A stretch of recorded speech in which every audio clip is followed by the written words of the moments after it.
programa Saber Direito desta semana é com o professor Felipe Camargo. O curso é sobre direito imigratório. Tem dúvidas sobre o assunto? Mande um e-mail para nós, saberdireito@stf.jus.br. Você também pode estudar pela internet, é só acessar o www.tvjustiça.jus.br. Olá a todos, bem-vindos a mais uma aula de Direito Imigratório. Meu nome é Felipe Camargo, sou advogado de imigração e professor de Direito Imigratório. Nosso curso, no último encontro, começou com um pouco do histórico da imigração no Brasil, como que se desenvolveram os primeiros fluxos migratórios, quais as leis que protegiam a esses estrangeiros, até que chegamos aí na nossa Lei 6.815 de 80, que é a lei vigente da imigração hoje. Tá? E fazendo uma breve recapitulação da principiologia dessa lei, a gente pode ver que a imigração no Brasil ela se baseia em princípios, sendo que os dois mais importantes são o de interesse nacional e o de proteção de mão de obra nacional. Ou seja, interesse nacional significa que o governo só vai trazer ao Brasil aqueles estrangeiros que realmente fizerem jus. E segurança da mão de obra nacional, proteção ao trabalhador nacional, significa que estrangeiros incapacitados não podem vir ao Brasil trabalhar. Ou seja, é necessário que haja uma ampla investigação sobre a qualificação desse estrangeiro e a real necessidade da empresa contratar uma mão de obra estrangeira em detrimento de um trabalhador brasileiro que poderia ser beneficiado aí, com emprego. Ou seja, o mais importante aí do Conselho Nacional de Imigração, que é o órgão necessário para a imigração no Brasil, o órgão que regulamenta a imigração no Brasil, é a verificação de todas essas condições que devem ser satisfeitas para a imigração. Tratamos aí de como essas leis foram evoluindo no decorrer do tempo, né? Primeiro decretos-leis da época do governo Vargas e depois chegamos até a leis do governo Costa Silva, leis ali da junta militar entre agosto e outubro de 69, até que chegamos à lei 6.815 de 80. Tá? E nessa segunda aula a gente vai tratar com mais ênfase dos direitos e deveres dos estrangeiros no Brasil. Tá? Ou seja, começando ali a partir do artigo 95 da Lei do Estrangeiro, vamos tratar aí o que o estrangeiro pode fazer no Brasil, o que o estrangeiro não pode fazer e o que se espera em termos de comportamento dos estrangeiros no nosso país. Ok? E isso também já contemplado, isso também já protegido pela nova Constituição de 88, que no seu caput, artigo 5º, coloca em pé de igualdade brasileiros e estrangeiros residentes no país. Ou seja, muitos desses direitos também, todos recepcionados aí pela Constituição Federal de 88. Começando então pelo artigo 95 da Lei do Estrangeiro, que é o título 10, né, Direitos e Deveres dos Estrangeiros, o artigo 95. O estrangeiro residente no Brasil goza de todos os direitos reconhecidos aos brasileiros, nos termos da Constituição e das leis. Claro que a Constituição vigente na época da edição da lei era a Constituição de 67, junto com o Ato Institucional número 5, né? Mas entendemos aí que esse artigo foi plenamente recepcionado pela Constituição de 88, assim como toda a lei do estrangeiro, cabendo aí alguma discussão mais doutrinária sobre alguns temas específicos, mas em termos de direitos e deveres, o estrangeiro residente goza de todos os direitos reconhecidos aos brasileiros, ou seja, direitos de ir e vir, todos os direitos fundamentais, direito ao trabalho, tá? Claro que satisfeitas as condições específicas para cada tipo de visto, cada tipo de missão.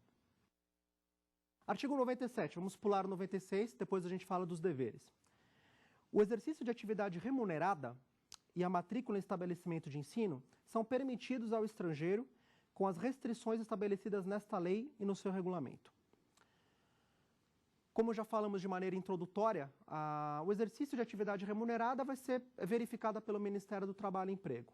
E é claro, vamos imaginar um estrangeiro que vem ao Brasil para trabalhar numa certa empresa, traga sua família, traga seus filhos, né? Tanto o cônjuge poderá não trabalhar, mas poderá exercer atividades normais, se matricular em cursos, né? Fazer atividades não remuneradas, assim como os filhos com certeza terão amplo direito de se matricular numa escola. Passando agora ao artigo 99, ao estrangeiro titular de visto temporário e ao que se encontre no Brasil na condição do artigo 21, parágrafo 1º, é vedado estabelecer-se com firma individual ou exercer cargo ou função de administrador, gerente ou diretor de sociedade comercial civil, bem como inscrever-se em entidade fiscalizadora do exercício de profissão regulamentada. Aqui, a princípio, não seria um direito, mas passando a parágrafo único. Aos estrangeiros portadores do visto de que trata o inciso 5º do artigo 13, é permitida a inscrição temporária em entidade fiscalizadora do exercício de profissão regulamentada. Pensando de forma prática, imaginando, por exemplo, um engenheiro que venha trabalhar no Brasil, deverá se registrar no CREA da forma normal. Um advogado que venha ao Brasil trabalhar em um escritório, uma empresa, deverá fazer sua inscrição na Ordem dos Advogados do Brasil, na sua subseção correspondente. Né? Um médico que venha trabalhar no Brasil também deverá fazer os procedimentos junto à sua RM. Ou seja, aos estrangeiros que venham ao Brasil trabalhar dentro de atividades contempladas por essas entidades fiscalizadoras, cabível a eles, é exigido deles e como direito também, fazendo jus aos benefícios, de que se matriculem nessas respectivas entidades para gozar dos benefícios, etc. Tanto eles quanto suas famílias. Passando ao artigo 108.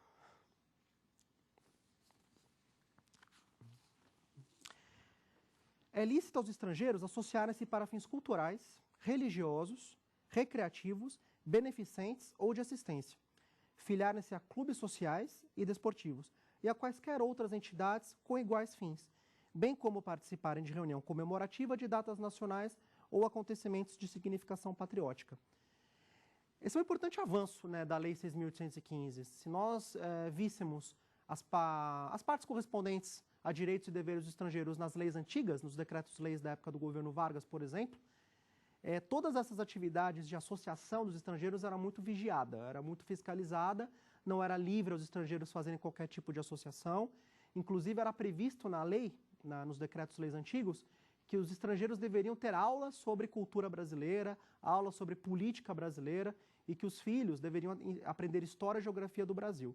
Ou seja, antigamente o governo tinha muito mais preocupação com associações de estrangeiros no país, sobre como que eles poderiam disseminar um tipo de cultura não compatível aí com os costumes do Brasil. Ou seja, aqui pelo artigo 108, não. É lícito associação para fins culturais, religiosos, recreativos, ou seja, estrangeiros de qualquer nacionalidade que tenham aí seus costumes, suas tradições, eles podem desenvolvê-las sem nenhum problema, podem criar casas de culto no Brasil sem nenhum problema, podem fazer suas reuniões, ou seja, tudo perfeitamente contemplado pela lei. Podem filiar-se a clubes sociais e desportivos e a quaisquer outras entidades com iguais fins, bem como participar de reunião comemorativa de datas nacionais. Ou seja, não há mais no governo, aqui na época da promulgação da 6.815, uma preocupação com estrangeiros aí comemorando, manifestando as suas nacionalidades. Ou seja, para o governo agora, isso deixa de ser um problema. Passando agora aos deveres dos estrangeiros, né? Apesar dessa lei e apesar da Constituição de 88 terem trazido aí, colocado os estrangeiros em pé de igualdade, a lei é de 1980, né? A lei é da época do governo Figueiredo, ou seja, é uma lei que colocava para os estrangeiros uma carga de deveres muito maior do que a carga de direitos. Né? Ou seja, os estrangeiros deveriam aí estar muito mais preocupados com o que eles não podem fazer do que, na verdade, com o que eles podem fazer. Né? Entrando agora nos deveres. Artigo 96 da Lei do Estrangeiro. Sempre que lhe for exigido por qualquer autoridade ou seu agente, o estrangeiro deverá exibir documento comprobatório de seu estado legal no território nacional. E isso é muito importante. Quando o estrangeiro chega no Brasil, como turista, ele não precisa retirar nenhum documento de identidade. O estrangeiro simplesmente fica no Brasil com seu passaporte, esse passaporte devidamente carimbado pela Polícia Federal no aeroporto, no porto, ou na fronteira terrestre, e esse documento é o que comprova a legalidade da estada dele. Porém, em caso de visto temporário, visto permanente, é importantíssimo que o estrangeiro vá aos órgãos de Polícia Federal, obtenha sua carteira de identidade e com ela ande, com ela porte sempre consigo, para evitar qualquer problema. Se o estrangeiro é pego na rua, no trabalho, sem documento que comprove a situação legal dele de estada no Brasil, ele está sujeito a penas, ele e a empresa que o acolhe estão sujeitos às penas que nós vamos ver mais para frente, do artigo 125 da Lei do Estrangeiro. Ao estrangeiro que se encontra no Brasil ao amparo de visto de turista, falando agora do artigo 98, de trânsito ou temporário, de que trata o artigo 13, item 4, bem como aos dependentes de titulares de quaisquer vistos temporários, é vedado o exercício de atividade remunerada. Ao titular de visto temporário de que trata o artigo 13, item 6, é vedado o exercício de atividade remunerada por fonte brasileira. Já falamos sobre isso, mas é sempre importante lembrar que sabemos que o visto de turista e o visto de negócios não permitem desenvolvimento de atividades remuneradas no Brasil. Ou seja, o estrangeiro não pode vir ao Brasil com visto de turista ou visto de negócios, ir a uma empresa e ir lá trabalhar, tendo seu computador, tendo seu endereço de e-mail, tendo cartão, ele não pode. Tá? Isso configura aí uma relação de emprego, tá? E esse visto não sustenta essa condição para o estrangeiro. Tá? E se um estrangeiro tem visto temporário, que lhe permite o direito de emprego, os dependentes não. Tá? Então é muito comum os estrangeiros acreditarem que seus cônjuges poderão trabalhar, visto que tem um visto de dependente com a mesma categoria. Não. Tá? O artigo 98 proíbe expressamente isso. Tá? A gente vai ver mais para frente que as novas resoluções normativas estão facilitando o trâmite dos estrangeiros que trazem seus cônjuges e que recebem uma oferta de trabalho no Brasil e com isso eles conseguem entrar no mercado de trabalho. Mas de forma automática isso é totalmente proibido. Okay? Artigo 99 caput, já falamos dele, mas falamos do parágrafo único que fala de um direito, né, o direito das entidades fiscalizadoras. Mas, ao estrangeiro titular de visto temporário, e ao que se encontra no Brasil na condição do artigo 21, parágrafo 1º, é vedado estabelecer-se com firma individual ou exercer cargo de função de administrador, gerente ou diretor de sociedade comercial.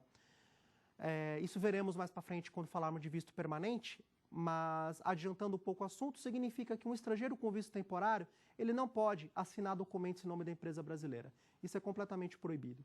Tá? O estrangeiro deverá portar um visto permanente. E aí não importa a modalidade. Tá? Se ele, por exemplo, é casado com um cidadão brasileiro, se tem um filho brasileiro, aspectos que garantem um visto permanente ao estrangeiro, essa condição de permanente já lhe dá o direito de assinar documentos em nome de uma empresa, agir como representante legal. Fora isso, é totalmente proibido. Artigo 100. O estrangeiro admitido na condição de temporário, sob regime de contrato, só poderá exercer atividade junto à entidade pela qual foi contratado, na oportunidade da concessão do visto, salvo autorização expressa do Ministério da Justiça, ouvido o Ministério do Trabalho. O visto de trabalho, principalmente os do inciso 5º do artigo 13º, eles são de propriedade da empresa requerente.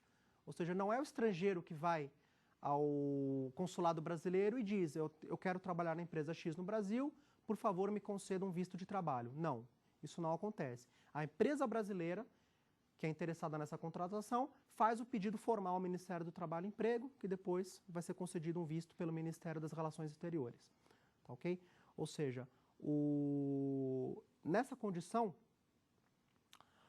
o estrangeiro só poderia prestar serviços nesta empresa requerente. Ou seja, não adianta o estrangeiro, só porque ele tem um visto de trabalho pedido pela empresa X, que ele pode trabalhar em qualquer empresa no Brasil ou, de repente, abrir sua própria empresa. Isso é completamente proibido. Tá? O estrangeiro fica vinculado, pelo prazo do visto, a trabalhar somente naquela empresa. Tá? Durante todo o prazo do visto, até que a sua condição, porventura, mude para permanente daqui a alguns anos, daqui a um tempo, né? Aí sim ele poderia perder esse vínculo com a empresa brasileira e prestar serviços em outras eventualmente. Mas até lá ele fica vinculado à empresa brasileira requerente. Passando em frente, artigo 101. O estrangeiro admitido na forma do artigo 18 ou do artigo 37, parágrafo 2º, para o desempenho de atividade profissional certa e a fixação em região determinada, não poderá, dentro do prazo que ele for fixado na oportunidade de concessão de transformação, mudar de domicílio nem de atividade profissional, ou exercê-la fora daquela região, salvo em caso excepcional, mediante autorização prévia do Ministério da Justiça, também ouvido o Ministério do Trabalho.